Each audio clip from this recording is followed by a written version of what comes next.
ಎಲ್ರಿಗೂ ನಮಸ್ಕಾರ. Welcome back to my channel.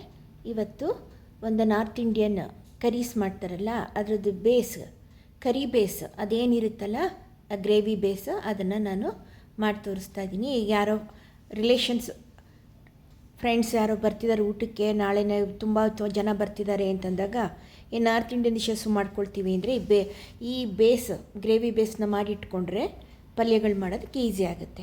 ಇದಕ್ಕೆ ಏನೇನು ತೊಗೊಂಡಿದ್ದೀನಿ ಅಂದರೆ, ಈರುಳ್ಳಿ ದಪ್ಪಗೆ ಚಾಪ್ ಮಾಡ್ಕೊಂಡಿದ್ದೀನಿ, ಆಮೇಲೆ ಟೊಮೊಟೊ ಹಣ್ಣು, ಶುಂಠಿ, ಬೆಳ್ಳುಳ್ಳಿ, ಕೊತ್ತಂಬರಿ ಸೊಪ್ಪು, ಜೀರಿಗೆ, ಆಮೇಲೆ ಗೋಡಂಬಿ, ಟೊಮೊಟೊ ಹಣ್ಣು ಇವೆಲ್ಲ ತೊಗೊಂಡಿದ್ದೀನಿ. ಇದು ಒಂದು ಕುಕ್ಕರ್ ಇಟ್ಬಿಟ್ಟು ಎಣ್ಣೆ ಹಾಕಿದ್ದೀನಿ. ಅದಕ್ಕೆ ಈ ಈರುಳ್ಳಿ, ಟೊಮೊಟೊ ಹಣ್ಣು, ಇದು ಬೆಳ್ಳುಳ್ಳಿ, ಶುಂಠಿ ಎಲ್ಲನೂ ಹಾಕಿ ಇವಾಗ ಚೆನ್ನಾಗಿ ಕೆಂಪಗಾಗೋಗೆ ಹುರ್ಕೊಂಡಿದ್ದೀನಿ. ಅದಾದಮೇಲೆ ಇವಾಗ ಟೊಮೊಟೊ ಹಣ್ಣು ಹಾಕಿದ್ದೀನಿ. ಈ ಟೊಮೊಟೊ ಹಣ್ಣು ಕೂಡ ಕೆಂಪಗೆ ಹಾಕಬೇಕು. ಇದು ಎಷ್ಟು ಚೆನ್ನಾಗಿ ಹುರಿತೀರಲ್ಲ, ಅದು ಗ್ರೇವಿ ಕೂಡ, ಆ ಗ್ರೇವಿ ಬೇಸ್ ಕೂಡ ಅಷ್ಟೇ ಚೆನ್ನಾಗಾಗುತ್ತೆ. ಅರ್ಧಂಬರ್ಧ ಹುರಿದು ಇದನ್ನು ಮಿಕ್ಸರ್ ಮಾಡಿ ಇಟ್ಕೊಳ್ಬಾರ್ದು, ಚೆನ್ನಾಗಿ ಹುರ್ಕೋಬೇಕು. ಈರುಳ್ಳಿ ಕೆಂಪಗೆ ಹುರಿಬೇಕು, ಟೊಮೊಟೊ ಹಣ್ಣು ಕೂಡ ಚೆನ್ನಾಗಿ ಮೆತ್ತಗೆ ಹಾಕಬೇಕು.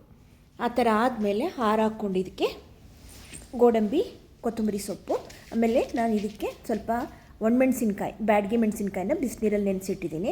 ಯಾಕೆಂದರೆ ಅದರಿಂದ ಒಂದು ಸ್ವಲ್ಪ ಒಳ್ಳೆ ಕಲರ್ ಸಿಗುತ್ತೆ ಕರಿ ಬೇಸ್ಗೆ ಅಂಥೇಳಿ ಅದನ್ನು ಮಾಡಿಟ್ಟಿದ್ದೀನಿ. ಈಗ ಅದೆಲ್ಲನೂ ಹಾಕ್ಕೊಂಡು ನೈಸಾಗಿ ಪೇಸ್ಟ್ ಮಾಡ್ಕೊಳ್ಳೋಣ.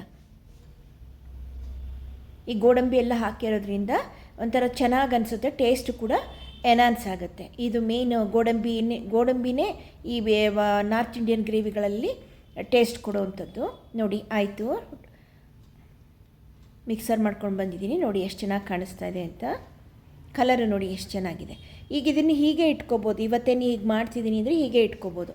ಇಲ್ಲ ನೀವು ನಾಳೆಗೆ ಮಾಡ್ತೀವಿ, ಎಲ್ಲ ರೆಡಿನೇ ಮಾಡಿ ಇಟ್ಕೊಂಡ್ಬಿಡ್ತೀನಿ ಅಂದರೆ ಅದಕ್ಕೆ ಇನ್ನೊಂದು ಇದೆ ಮೆಥಡು. ಏನಪ್ಪ ಅಂದರೆ, ಒಂದು ಬಾಣಲಿಗೆ ಎಣ್ಣೆ ಹಾಕ್ಕೊಂಡಿದ್ದೀನಿ, ಜೀರಿಗೆ ಹಾಕ್ಕೊಂಡಿದ್ದೀನಿ, ಒಂದು ಒಣಮೆಣಸಿನ್ಕಾಯಿ ಹಾಕ್ಕೊಂಡಿದ್ದೀನಿ. ಈಗ ಒಂದಿಷ್ಟು ನೋಡಿ ಪುಡಿಗಳು ಇಟ್ಕೊಂಡಿದ್ದೀನಿ. ಗರಂ ಮಸಾಲ, ಧನಿಯಾ ಪೌಡ್ರು, ಖಾರದ ಪುಡಿ, ಅರಿಶಿನ, ಇದಿಷ್ಟು ಇಟ್ಕೊಂಡಿದ್ದೀನಿ. ಈಗ ಒಂದೊಂದೇ ಹಾಕ್ತೀನಿ ನೋಡಿ. ಅರಿಶಿನ, ಗರಂ ಮಸಾಲ, ಕೊರಿಯಂಡರ್ ಪೌಡರು, ಕೆಂಪು ಮೆಣಸಿನ ಪುಡಿ, ಇಷ್ಟನ್ನು ಹಾಕ್ಬಿಟ್ಟು ನಾವು ರುಬ್ಬಿಟ್ಕೊಂಡಿದ್ದೀವಲ್ಲ ಮಸಾಲ, ಅದನ್ನು ಹಾಕ್ಬಿಡೋದು. ಜೊತೆಗೆ ರುಚಿಗೆ ತಕ್ಕಷ್ಟು ಉಪ್ಪು, ಇಷ್ಟು ಹಾಕ್ಬಿಟ್ಟು ಚೆನ್ನಾಗಿ ಒಂದು 2 ನಿಮಿಷ ಕೈಯಾಡಿಸ್ಬಿಟ್ಟು ರೆಡಿ ಮಾಡಿ ಇಟ್ಕೊಂಡ್ರೆ ಏನಿಲ್ಲ. ನೀವು ಯಾವ್ದು ಮಾಡ್ತೀರಾ, ಪನ್ನೀರ್ ಮಾಡ್ತೀರಾ, ಮಟರ್ ಪನ್ನೀರ್ ಮಾಡ್ತೀರಾ, ಕ್ಯಾಪ್ಸಿಕಮ್ ಮಾಡ್ತೀರಾ, ಒಂದು 20-25 ಥರ ಗ್ರೇವಿಗಳು ಮಾಡ್ಕೊಳಕ್ಕಾಗುತ್ತೆ. ಎಲ್ಲದಕ್ಕೂ ಇದೇ ಬೇಸ್ ಇರುತ್ತೆ. ನೀವು ಅದನ್ನು ಹಾಕೋದು, ಈ ಬೇಸ್ ಹಾಕಿದ್ರೆ ಪಲ್ಯ ರೆಡಿ. ನೋಡಿ ಇದು ಆಯಿತು. ಇವಾಗ ಒಂದು 2 ನಿಮಿಷ ಹಿಂಗೆ ತಿರುಗಿಬಿಟ್ಟು ತಣ್ಣಗಾದ್ಮೇಲೆ ಒಂದು ಡಬ್ಬಿಗೆ ಹಾಕಿ ಫ್ರಿಜ್ಜಲ್ಲಿ ಎತ್ತಿಟ್ಕೊಳ್ಳೋದು. ಈ ಹೋಟ್ಲುಗಳಲ್ಲಿ ಕೂಡ ಇದೇ ಥರ ಮಾಡಿಟ್ಕೊಂಡಿರ್ತಾರೆ, ಸೇಮ್ ಇದೇ ಥರನೇ ಮಾಡಿಟ್ಕೊಂಡಿರ್ತಾರೆ ಅವರು ಕೂಡ. ನಿಮಗೆ ಬೇಕು ಅಂದರೆ ಗೋಡಂಬಿ ಇನ್ನೂ ಸ್ವಲ್ಪ ಜಾಸ್ತಿ ಹಾಕ್ಕೋಬೋದು. ನನಗೆ ಎಷ್ಟು ಬೇಕೋ ಅಷ್ಟೇ ಹಾಕ್ಕೊಂಡಿದ್ದೀನಿ, ಬಟ್ ನನ್ನ ಕ್ವಾಂಟಿಟಿ ಕೂಡ ಅಷ್ಟೇ ಕಡಿಮೆ ಇದೆ ಮಾಡಿಟ್ಕೊಂಡಿರೋದು.